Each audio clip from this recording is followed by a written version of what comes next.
الحمد لوليه والصلاة على نبيه، والوزن والعدل والفضل والنظم والعزم بالجزم، بوحدته بكبريائه بسلطان وبإعلان وبإتقان وبإيمان وبيان في فرقان،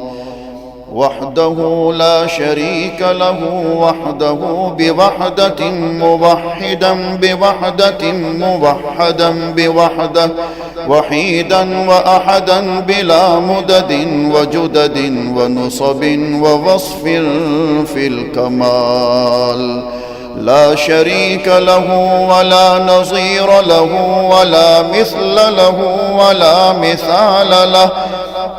ولا وزير له ولا مقارن له ولا مكاظم له ولا مداني له ولا مضارع له، ولا جلد بلد ولد جسد رسو جزو ونظو عظم له، ولا جذب وصف عيب تاب بيت خصم له، ولا مقارن له ولا مكاظم له ولا مداني له ولا مضارع له ولا مناظر له. ثم نشهد أن لا إله إلا الله وحده لا شريك له، من يشرك في ذاته وصفاته وعاداته وآياته أو يتبرك بغيره من نبي وولي وتقي ونقي ونسيم وحسين وجميل وصغير وكبير، فعليه الخسران والوبال. ثم نشهد أن سيدنا وسندنا ونبينا ومولانا مؤيدنا مخدومنا منظومنا معصومنا مقصومنا مقصودنا أجدر الخلق جديرنا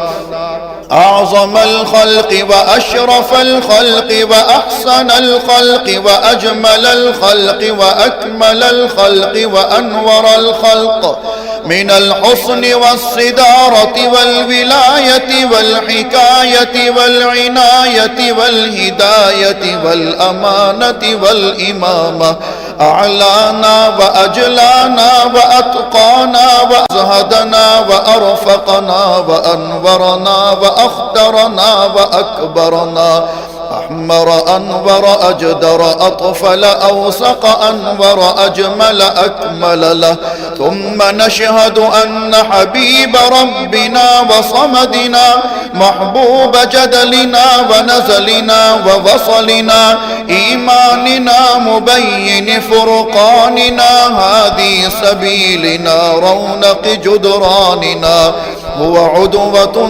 نظمة قدوة رتبة أسوة حسنة، وبدلائله القاهرة الغالبة الظاهرة الباطنة صعد إلى سدرة المنتهى في ليلة المعراج كشف الدجى، ثم دنا ثم دنا ثم دنا فتدلى فكان قاب قوسين أو أدنى.